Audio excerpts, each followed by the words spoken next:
I think it's fair to say that Hobsons Pledge is a profoundly dishonest organisation based on a lie. I think that's all true.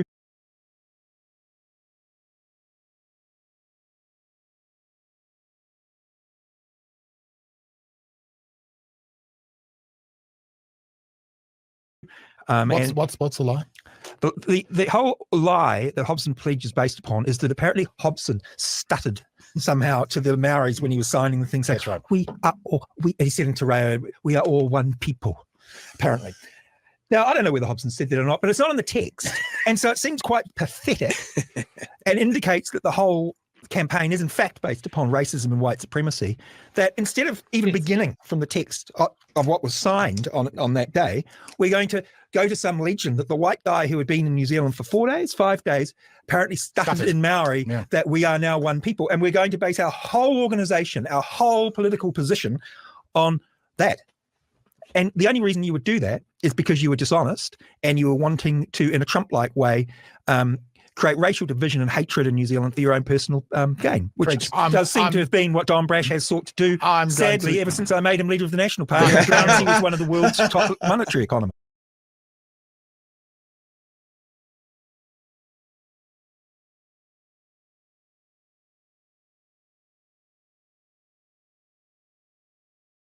I'm going to defend Don Brash. I don't think Don Brash is racist. I think you can disagree with Don Brash's worldview. And think that he's also pro-Chinese now at the moment as well. You can think that he's wrong on that, but I think it is wrong to make the allegation. Don Brash believes it is not. Don Brash believes, I would have thought, in contract law, and he has made a huge issue of the Treaty of Waitangi. Yes, and right from his own despicably racist Orewa speech that he gave only to try and all the worst things in New Zealand society. And I was against it then, and I'm against it now. He has claimed that Hobson uttered these words, "We are one people," and he has claimed that defines what the principles of the Treaty of Waitangi and the Treaty of Waitangi itself should be.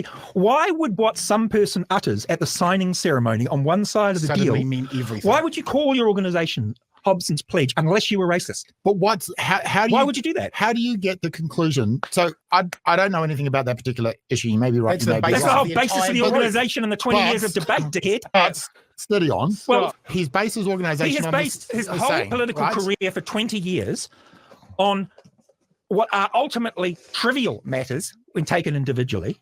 But in the scheme of things, compared with productivity and our economic and our social challenges, these things broadly don't even matter. Right? You might, but you.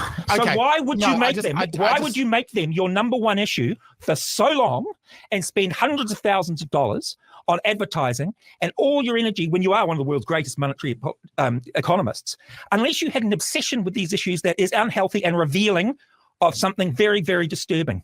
Because maybe in Don Brash's worldview, these issues are not trivial. Well, that is maybe in his worldview, these issues are significant. So in what way are they significant? Because the foreshore seabed, no one has ever been denied access to a beach. Who cares? Don't you believe in private ownership?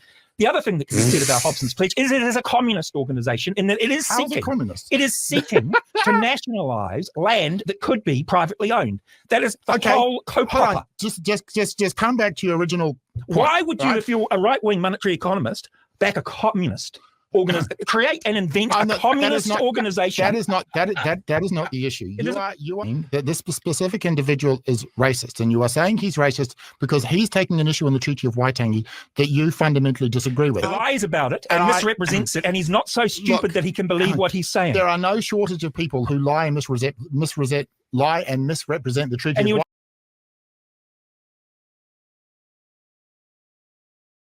And rather than what Hobson uttered to some. And if you are going to say that this person is racist, well, I've got two issues. Number one, I don't think Don Brash is racist. Issue number two, if you think Don Brash is wrong, then say why he's wrong. Why is he wrong? Because he's backing a communist approach based upon something that Hobson may have said, rather than beginning with textual analysis like you're falling into the same trap of Te Pāti Māori. Don't be a dick. If you think Hobson, if you think that Don Brash is wrong, then say why he's wrong on the. He doesn't believe in property rights. There is no reason to go down the track that because I disagree with this person on this issue, ipso facto that person must be racist. No, that's not what we're doing at all. That's not what we're doing. No, I shouldn't be doing that because he cannot. Because I have discussed. Yes, he cannot believe the things he says. But that is true of so many people in public life. But we cheapen and we devalue the quality of conversation. When we go out there and we say, I disagree with what you are saying, and I'm going to infer from that some ill will, some failure of character. But that doesn't advance the discourse. There is a failure of character. But there's a failure in character in saying, I don't like what you're saying, therefore you are a bad human being. That Matthew is also a failure of character. Disagree with what he is saying. These people are bad. Disagree with what he is saying. And because of the things they say. Stop there. Just disagree with what he is saying instead. Don't go around and say that this person is fundamentally a bad person because of what they've said. He is a fundamentally bad person. He's divided this country for no apparent reason, despite being certainly intelligent enough to know the things that he says are not true. He cannot possibly, just as David Seymour cannot possibly believe that his racist treaty principles bill reflects in any way whatsoever either the texts or the case law over the Treaty of Waitangi. He isn't that stupid. He's doing it to inflame hatred in New Zealand. So you're saying that David Seymour is deliberately fanning race hatred? Yes. Okay. Well, that's there. I don't. But again, you're not disagreeing with this. I am. I just told you. Disagree with the substance. The substance is that what he's saying is a lie about what either the text says or the jurisprudence, and he knows that what he is saying is a lie. There are lots of people that I disagree with, and I think the worldview is wrong. I don't go around saying that because I disagree with that person, I'm going to infer from them not because I disagree. Fundamental malice in their. It's not because I disagree. He's gone back to this. It's because they must be lying. They cannot believe those things because they are so far divorced from it. It is like as if Don Brash all of a sudden or some socialist decided to say that printing money in the absence of potential output in the economy doesn't cause inflation. These things there's no discussion to be had here. These people aren't wishing to have a discussion. They don't have a discussion. They say things which they know to be 100%. Untrue in order to create a reaction, usually from the liberal left, in order to inflame hatred in New Zealand. And because that is their path to getting further votes. But that describes the entire political establishment. These are the worst people. You were earlier saying that Chris Luxon doesn't necessarily believe the things that he's saying. Doesn't. He's an absolute imbecile. That's different. But that is so again. You disagree with what Luxon has to say. Well, I don't like a lot of what Luxon says, but I'm not going to drive down to the assumption that he is, as a consequence of that, there is some fundamental flaw in his character. There's not. I'm going to engage in a willing suspension of disbelief that everybody I disagree with is doing so from some degree of good faith. Everybody I disagree with is doing so from some degree of good faith. Because if I go around there and say, I disagree with what you are saying, therefore you. That is the extension of what you're getting. You are saying that because Don Brash says stuff that you don't believe, Don Brash is smart, he must be lying. That's what you're saying. They're not things which I either agree or disagree with. They are things which are not true. Yeah. But that is your perspective. No. I believe in objective facts. Well, no. I believe that what the Treaty of Waitangi says... If somebody does not accept your version of objective facts, they are lying, and if they are lying, they are a bad person. No, they would, after 20 years, come up with some evidence other than the fact that Hobson might have stuttered in his halting Maori that we are one people. That's the only piece of evidence that has ever been given by that racist and corrupt group. Okay.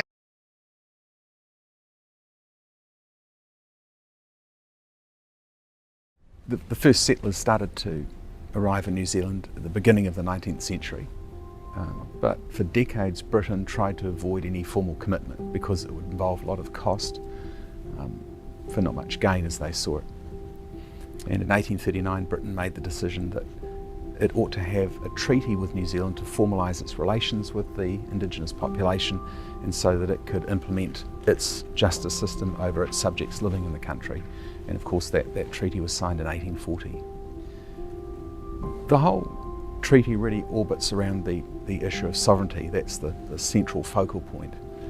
In the 80s, historians and others began to look more closely at the translation, and they found that there were some quite significant discrepancies. In Article 1 of the English version, for example, all sovereignty goes to the Crown. In Article 2, the translated version, sovereignty, chieftainship remains with the chiefs. So there's full sovereignty goes to the Crown in the English version, but there's a residue that seems to remain with the chiefs in the translated version. And this led to the view that the two versions are irreconcilable. And because of that, the obligation for the tribunal and the courts was to determine what the principles of the treaty are, because the meaning of the texts themselves couldn't be reconciled between this translated version and the English version. So in August 1839, Britain formally recognised Maori sovereignty. It had to, because these treaties could only be signed between sovereign states. It was governed by international law, and it was a fairly conventional colonial treaty for the era. Nowadays, though, the treaty is an internal agreement within a single sovereign state. So the case has been made by some people that, technically speaking, it's not even a treaty anyway. But what it's been shown generally to be is an agreement that's fairly malleable, that can be shaped and reshaped to fit the circumstances of the time. And it's quite possible in another generation or two it'll have a completely different application and meaning from that which it has now. What was interesting is in the late 90s and into the early 2000s, there's a great deal of research being done on the origins of the document, on precisely what Britain expected from it, what its senior officials and politicians wanted, and that threw up a completely new complexion. Suddenly you see, actually, Britain didn't want to govern everyone in the country. They only wanted to govern the settlers living here. They wanted to leave Maori sovereignty intact, and that's quite a radical shift from what had happened in the 80s and 90s in terms of scholarship. So there was this dramatic revision of what Britain wanted from the treaty, and that gave sense to a lot of the text that otherwise people couldn't quite explain. So up until that time there were two versions.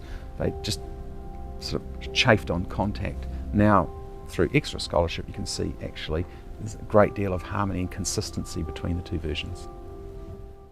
What's apparent from organisations that adopt treaty principles and weave them into their practice is that everyone gains, that everyone's better off. It's a sense of mutual benefit by implementing treaty principles. So no one's worse off, but the organisation as a whole functions better, it has more input, it has perhaps hapu or iwi involvement, tangata whenua involvement in decision making and so on. And this has been the case throughout the country. If you look at what's happening with councils, with various government departments, that's precisely the experience, the sense of mutual benefit by adopting treaty principles. There's a difference between treaty settlements and treaty resolutions. And you can use the analogy of a divorce. If you get divorced, you can settle the divorce, and legally it's done. But you don't necessarily get a sense of resolution out of that. So a lot of the anguish that you experienced remains with you. Dealing with that is a much more complex process. And a very similar situation happens with treaty settlements. You can say this is a full and final settlement, sign on the line, and it's done. The Crown no longer has an obligation for that piece of land or that claim. But getting rid of the sense of grievance is quite different. And if there's a sticking point, something which causes people to say, well, look, despite this, we still feel we cannot get over that hurdle. The sense of anguish, pain, the deep sense of injustice is still there. Then that needs to be revisited. There's no good mechanism for this, by the way. It's not an easy solution. And there's all sorts of cross currents of interests and issues of rights and so on that come into it, and of course politics. But it does highlight that difference between settling an issue and resolving it. My name's Paul Moon and I teach history at AUT.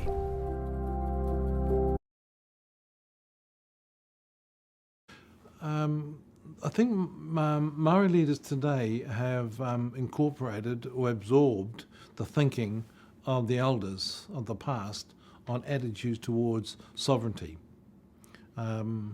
Mainstream history, dominant history in New Zealand, has it that our ancestors, for some peculiar reason, which a lot of us don't understand, ceded sovereignty in perpetuity to these foreigners. Now, that's the mainstream thinking, even today. It's the attitude of a lot of our governments. You ceded sovereignty, therefore we govern and you fit in. Well, we challenge that, of course. We say there's no evidence at all that we willingly ceded sovereignty. We allowed foreigners to live here in peace. That's what we guaranteed. And I'm a historian and of that period, and the evidence suggests they didn't. Our ancestors didn't appreciate that once they opened up the door of immigration, it had no checks and balances on it. They never anticipated being swamped. And that's not a criticism, it's just that it was never disclosed to them of the real intentions of the British authorities.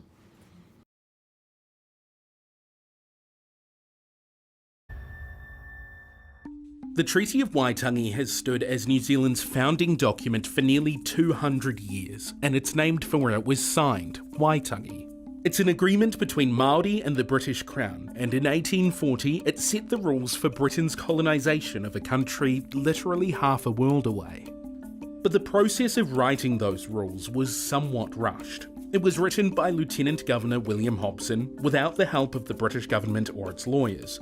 And the treaty itself was written, debated, revised and translated in the span of just 3 days. On the 6th of February 1840, which we now remember as Waitangi Day, around 40 Māori chiefs signed it. By September, that number was around 540, but it ultimately didn't matter. England's Colonial Office would declare the treaty applied to all Māori tribes, regardless of whether their chief had signed it or not, and many hadn't. There was also the issue of translation. You see, there are 2 copies of the treaty, one in English and one in Te Reo Māori, the language spoken by Indigenous Māori, and they don't exactly say the same thing. For instance, one article of the English treaty says Māori cede sovereignty of New Zealand to Britain, but the Māori version translated sovereignty to kāwanatanga, which actually means a word closer to governance. Another article is similarly unclear about land ownership, and there were only 3 articles. It's also important to note that of the 540 who signed the Māori version, only 39 signed the English version. There was also a pretty big cultural difference. The British dealt in contracts and signed documents, but Māori didn't have a written language for much of their history. They valued the spoken word, and historians believe it's likely they viewed verbal assurances by British settlers with the same value as a signed contract. In fact, there were concerns even when the treaty was being written that ceding sovereignty was just a foreign concept to Māori, but the British pushed ahead anyway. In each of those instances of the New Zealand Wars, Māori were dispossessed and displaced in their thousands, a major contributing factor to socio-economic challenges faced by many Māori today.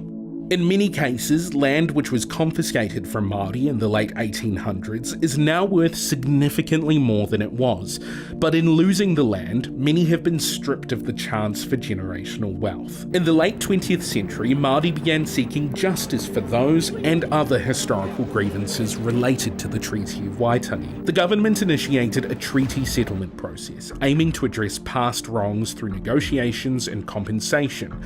But the pace and adequacy of those settlements have been the subjects of ongoing debate. Auckland University academics Professor Margaret Mutu and Dr. Teopera McDowell interviewed more than 150 claimants and negotiators and found that the process has traumatised claimants, divided their communities, and returned on average less than 1% of their stolen lands. But the settlement process has also been criticised politically. In 2002, New Zealand First Leader and now Deputy Prime Minister Winston Peters suggested too many claims were being allowed through. And in 2006, the ACT Party took the view that no amount of money can undo past wrongs. And now these 2 parties are in government together with National, and ACT wants a referendum on the treaty. The fact that we understand the treaty today through a lens back to 1840 we call the principles, and yet that lens, those principles, have never been properly defined in accordance with democratic processes, been defined by the courts, been defined by the Waitangi Tribunal, the public service has had a go, but it's never been done democratically on behalf of the people in the House of Representatives. That's David Seymour, the leader of the ACT Party and the man who will become Deputy Prime Minister of New Zealand in 2025. He wants to propose the Treaty Principles Bill, which would introduce new principles based on the treaty. It was an unpopular proposal with many Māori, and then, on the eve of the Māori King's national hui, a bombshell document leaked to One News revealed major flaws. It means the government isn't just facing pressure from Māori anymore, it's facing pressure from its own ministry to explain how they can stand by this bill when experts have clearly said it is inconsistent with what the treaty says. The legal document warns the government's proposed principles are at odds with both the spirit and the text of the treaty. So what exactly are those principles? The New Zealand government has the right to govern all New Zealanders, will honour all New Zealanders in the chieftainship of their land and all their property, and all New Zealanders are equal under the law with the same rights and duties. The leaked document raises issues with the lack of consultation with Māori, despite its substantial impact on their rights. Opinions on a referendum, or even a bill, are wide-ranging, and critics argue the Treaty of Waitangi is a foundational document that requires ongoing dialogue, consultation and negotiation, rather than a one-time vote. But the call for a referendum isn't to be ignored, and the ensuing debate could have profound effects on the future of New Zealand and the closest thing the country has to a constitution.